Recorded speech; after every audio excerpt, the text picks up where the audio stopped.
بسم الله الرحمن الرحيم. يا أيها المزمل قم الليل إلا قليلا نصفه أو انقص منه قليلا أو زد عليه ورتل القرآن ترتيلا إنا سنلقي عليك قولا ثقيلا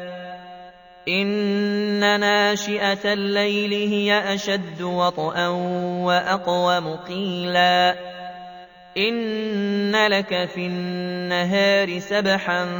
طويلا واذكر اسم ربك وتبتل إليه تبتيلا رب المشرق والمغرب لا إله إلا هو فاتخذه وكيلا واصبر على ما يقولون واهجرهم هجرا جميلا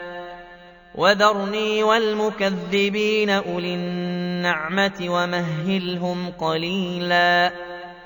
إن لدينا أنكالا وجحيما وطعاما ذا غصة وعذابا أليما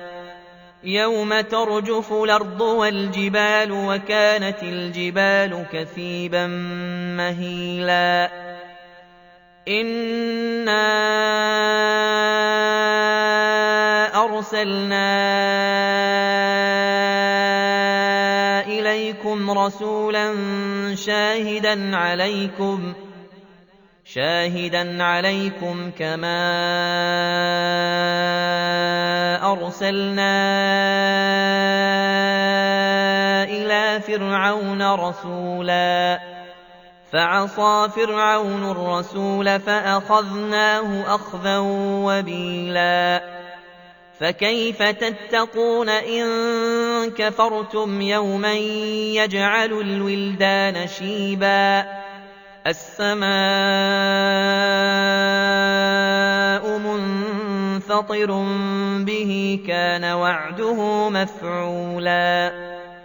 إن هذه تذكرة فمن شاء اتخذ إلى ربه سبيلا إن ربك يعلم أنك تقوم أدنى من ثلثي الليل ونصفه وثلثه وطائفة من الذين معك والله يقدر الليل والنهار علم أن لن تحصوه فتاب عليكم فاقرؤوا ما تيسر من القرآن علم أن سيكون منكم مرضى وآخرون يضربون في الأرض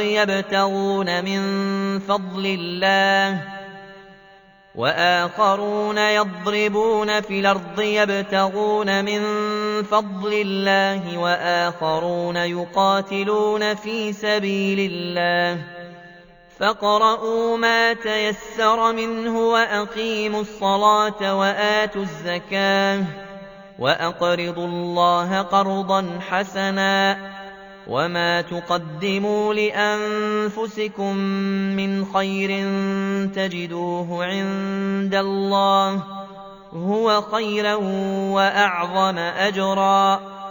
واستغفروا الله إن الله غفور رحيم